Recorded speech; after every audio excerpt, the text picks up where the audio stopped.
Hello, welcome to UGC E-Pathshala. I am Dr. Dhrupati Chattopadhyay from the Department of English, SNDT Women's University, Mumbai. After having studied this unit, the students would be able to critically engage with the prominent debates around the issues of gender and its interaction with literary practices. They would also be able to ideate a critical awareness about gender roles and diversity, identify and evaluate gendered practices in literature, engage with the prominent concerns regarding gender both from a Eurocentric and a post-colonial context. Now, in the previous units that you would have studied, they in their own capacities have dealt with the differences between what we understand as sex as opposed to what we understand as gender. Simply speaking, gender is a socio-historically constructed phenomena as opposed to biological sex. One should be reminded that these estimates are themselves not constant. On the contrary, such socio-historical processes have evolved over time and space to constantly manipulate the understanding of what constitutes as male, female, and also the third gender. In this, we borrow directly from the second wave feminist theorists who believed, as Simone de Beauvoir would put it, one is not born a woman but becomes one. Ideally, courses about gendered subjects and or gendering of subjects should include ideas of masculinity, femininity, and the third gender. But with the basic premise of gendering subjects in mind, in this unit we shall concentrate particularly on the nature of production of female subjects and subjectivities, and in extension what we can call gendered subjects in literature. One of the important constituents of negotiations around gendering are forms of cultural practices that include visual, oral and the literary. These are interlinked practices and promote certain constructions of identity and stimulate particular forms of gender subordination. As we shall see in the course of our discussion, how the processes of production, dissemination and reception of these cultural forms help frame certain gender roles. If we are to gauge the complexity of the relationship between gender and literature, we have to concentrate equally on women authors, women represented by men, and the reception aesthetics of these literary productions. Given that feminist theorists like Helen Cizzo have pointed out that women essentially function within the limits of a patriarchal language, which is, as we know, phallogocentric, and that the feminine writing or writing as a female is always a struggle to break out from these impositions. We might not be able to find desired results if we take such writings at their face value. Often literature by women, even when it appears to have adhered to the norms of patriarchal literary production, offers insights into female perspectives and can well lead us to examine how women often took recourse to modes of subversion. Alternatively, one could also identify certain motives, symbols and themes as well as challenges to other stereotypical representations in their writings as a suitable entry point to reading literature by women. One way of introducing women's literature is to chronologically trace women writers and their works. This gives rise to problems of continuity, as discernible women writers are often sporadic and do not necessarily conform to the literary and social movements that have defined periods in Western and Indian literatures. A case in point might be the ambitious project that Susi Tharu and K. Lalita had undertaken to uncover a 260-year-old, almost unbroken history of women's writing. In doing so, they rejected hierarchies of writing that patriarchal literary histories have often taken recourse to. Unlike standard practices of understanding literary movements via printed classics, Tharu and Lalita relied on unpublished manuscripts, oral stories, folk retellings, autobiographies and newsprint. Read according to Tharu and Lalita, these varied pieces of women's writing archived not only highlight their identity politics as the excluded other, but in more ways than one challenge strict patriarchal notions about authorship, writing and generic formulations. Now we are going to discuss about the differences of, say, when women are represented by men as opposed to when women represent themselves, and certain issues that concern representation in literature. In relation to some of our preliminary observations, we can move to estimate that representation of any kind is never without any motivation. Any sort of representation, and in particular in the written medium, involves participating in the production of knowledge. Now, extending Michel Foucault's argument, we can well comment that there is an intimate relationship between power and knowledge. We need to remember that power does not necessarily present itself in the domain of knowledge in the most obvious ways. So, this can lead us to question how is knowledge about female subjects produced. According to Stuart Hall, culture and language are agents through which meaning making takes place. And, to quote, the embodying of concepts, ideas and emotions in a symbolic form which can be transmitted and meaningfully interpreted is what we mean by practices of representation. The representation is never complete unless it circulates within a cultural circuit where the meaning can be intelligibly decoded. In case of gendering, representations have often to play to the tune of the dominant male culture by various means like essentializing women, setting women outside the domain of any significant decision-making process, or idealizing women in certain roles so as to potentially take away their agency, etc. Women, in representing themselves, have challenged such representations, either by directly overturning such mandates or resorting to subverting them. A case in point might be how Victorian England constructed notions of femininity.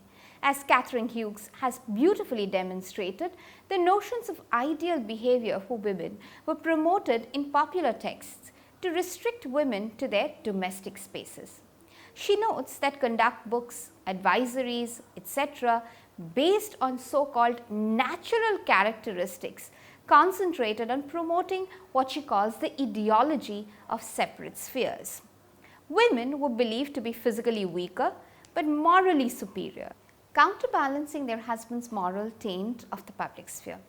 This argument was then taken to its logical extreme by denying women their voting rights. Idealized roles for women meant that they were supposed to be what was known as the angel in the house. The most popular literary form of the period, the Victorian novel, often written by women, responded to these concerns and representations. One of the most successful writers of the period, Jane Austen, ridiculed these superficial notions by putting these ideals in the mouth of one of the snootiest and reprehensible characters in the novel, Pride and Prejudice, Caroline Bingley. A woman must, as she says, through knowledge of music, singing, drawing, dancing and the modern languages. And besides all this, she must possess a certain something in her air and manner of walking, the tone of her voice, her address and expressions. Almost 100 years later, Sylvia Plath, one of the most important poets of the 20th century, would lament in her novel Bell Jar that women's choices were limited by social expectations. To quote, "I saw my life branching out before me like the green fig tree in the story. From the tip of every branch, like a fat purple fig, a wonderful future beckoned and winked. One fig was a husband and a happy home and children. Another fig was a famous poet. Another fig was a brilliant professor. Another fig was Iggy, the amazing editor. Another fig was Europe and Africa and South America. Another fig was Constantine and Socrates and Attila and a pack of other lovers with queer names and offbeat professions. Another fig was an Olympic lady crew champion, and beyond and above these figs were many more figs I couldn't quite make out. I saw myself sitting in the crotch of this fig tree, starving to death, just because I couldn't make up my mind which of the figs I would choose. I wanted each and every one of them, but choosing one meant losing all the rest. And as I sat there unable to decide, the figs began to wrinkle and go black, and one by one they dropped to the ground at my feet.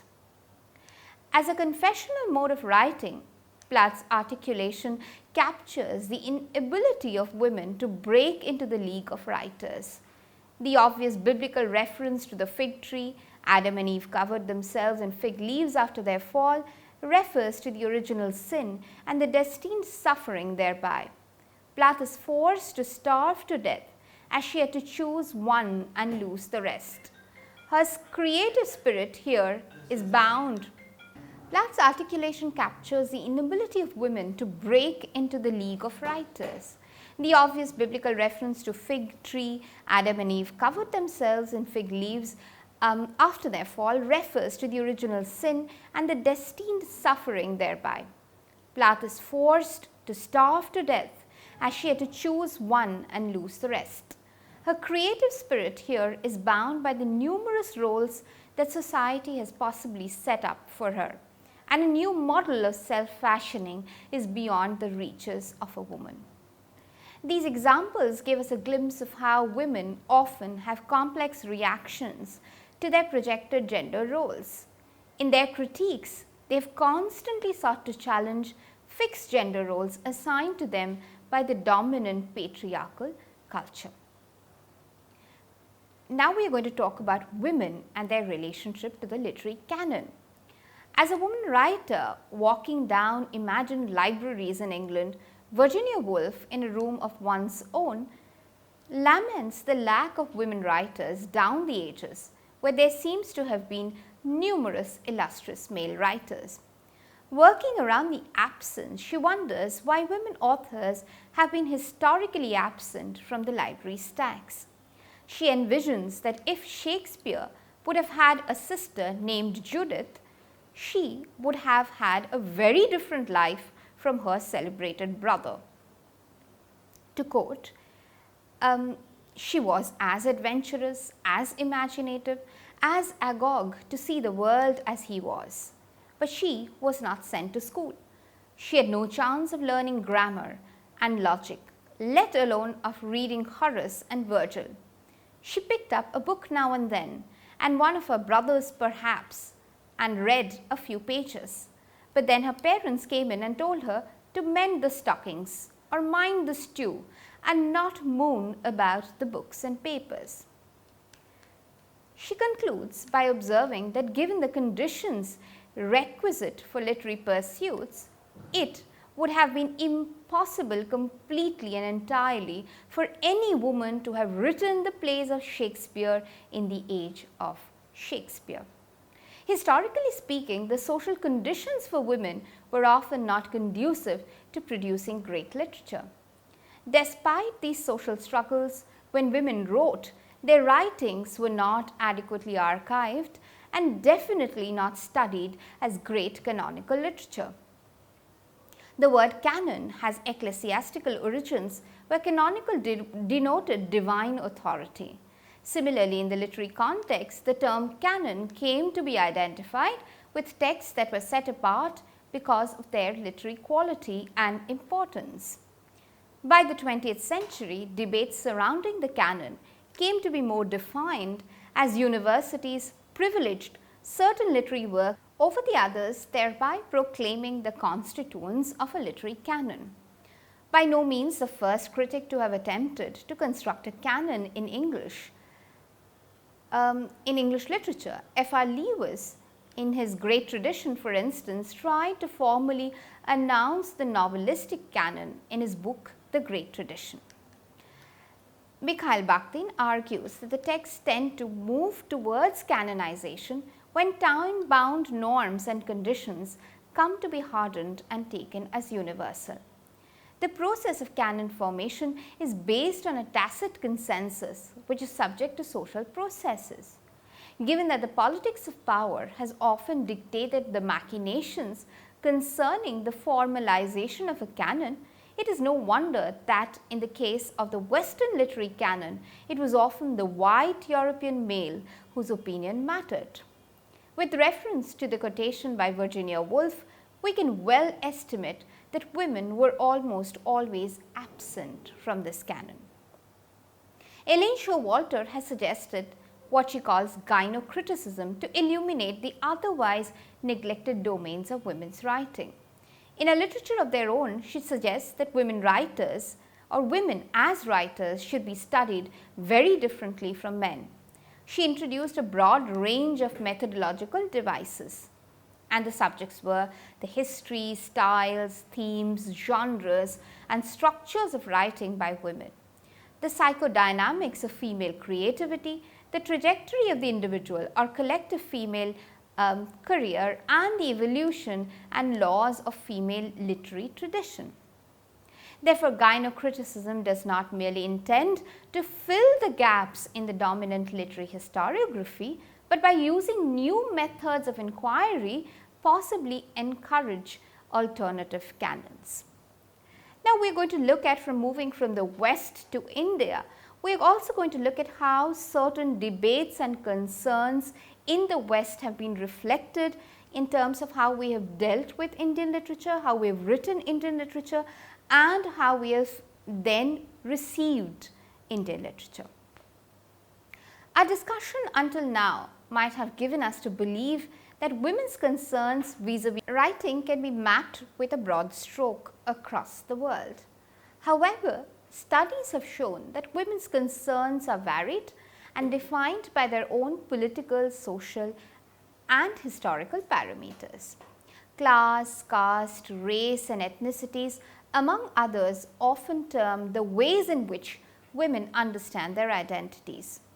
A white Victorian woman fighting patriarchy might not necessarily face the same challenges as a Zenana woman in the 19th century British India. On the contrary, as political opponents colonize or colonized, they are likely to have had very, very different positions. Chandra Talpade Mohanty has convincingly argued in this vein to highlight how the hegemonic practices in the West continue to construct the notion of the third world woman.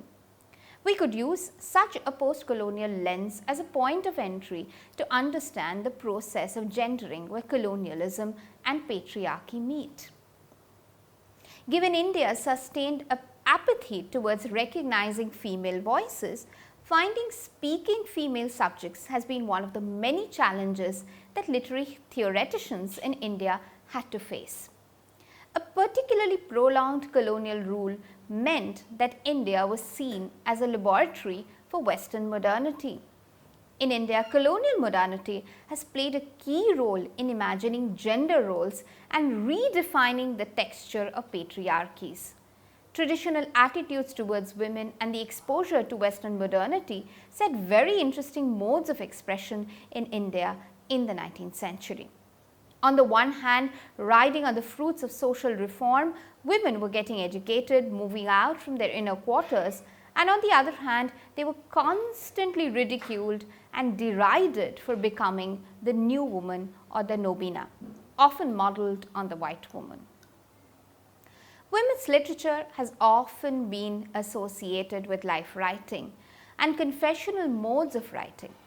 Both in the case of confessional writing and autobiography, there was a greater possibility of self-fashioning. A case in point might be the first ever autobiography written by an Indian woman, Rashundari Devi's Amar Jibon or My Life. The historian Tanika Sarkar, in her discussion of the text, points out how Rashundari Devi combined elements of medieval spiritual literature and modern genre of autobiography to legitimize her so-called transgressions. Her desire to read and write, which was forbidden by the Hindu orthodoxy, her problematization of the schema of sansar or the household were wrapped strategically under the garb of divine intervention. In terms of some unique narrative choices, she carefully shuns self-aggrandizement and opts for third-person observations about herself and continuously uses multi-intentioned but seemingly innocent statements. Therefore, the garb of a demure conformist housewife was used to launch an early woman author, and I quote, engaged in the highly public and audacious act of writing about her life, unquote. Devi's attempt, though unique, finds resonances across genres. Nabanita Devshen takes up the case of Chandrabhuti Ramayana to illustrate how urban male literary historians have easily dismissed the retelling of the Ramayana by a village woman of the 16th century rural Bengal as fragmentary and not worthy of any academic attention. Written from a female perspective without the spotlight on Rama, this retelling differed significantly both in form and in content from the two pillars of what she calls the great tradition, Sanskrit, and the little tradition, Bengali, of the Ramayana by Valmiki and Kritibas respectively. To quote, "It is no wonder that this text has been silenced by the urban literate male mediators in the role of literary historians." Shifting from generic expectations to content-driven analysis, we can also possibly look at different themes and ways of treating them that Indian women have used over centuries. For example, A.K. Ramanujan looks for speaking, when he's looking for speaking subjects, picks a popular Kannada tale, The Flowering Tree, as his point of departure. He observes that for most part, traditional male-centric narratives revolve around the coming of age of the hero, where men are protagonists, especially in the tales of quests. Women are secondary. They are usually part of the prize along with half of a kingdom. Sometimes they help the hero in his quest for the magic flower, etc., etc. And these tales typically end in marriage. However, in the case of women's tales, the narrative often begins after marriage, when the power centers have been suitably altered, and women leverage their traditional roles only to suitably subvert them, as we see in some of the retellings of this folk tale. So, to put certain points in perspective, notions of gendering have historically influenced the production, dissemination, consumption, and reception of literature. Women have argued that they have been consciously left out of the canon, or so-called the legends of great literatures of the world. Their grudging admissions into the hallowed domains of great literature also does not do adequate justice to the way they are read. The methodological tools used academic inquiry into the literary practices are inadequate to estimate women's writing. In terms of generic formulations, images, themes, subjects, perspectives, language, etc., women's writing have an algorithm of their own which we have to acknowledge, and they have to be evaluated on their own terms. Having said that, one should be critically aware so as not essentialize women's writing. Writing by women have to be simultaneously read as products of their historical, social, political, and economic concerns. Therefore, gender concerns in literary practices should reflect multiple female identities. So, essentially the understanding of gender and literature has to be broadened to incorporate several other issues, multiplicitous voices, and multiple concerns. And this is an open debate, so I am sure you would look at other references, etc., to expand your horizon. Thank you for listening to me.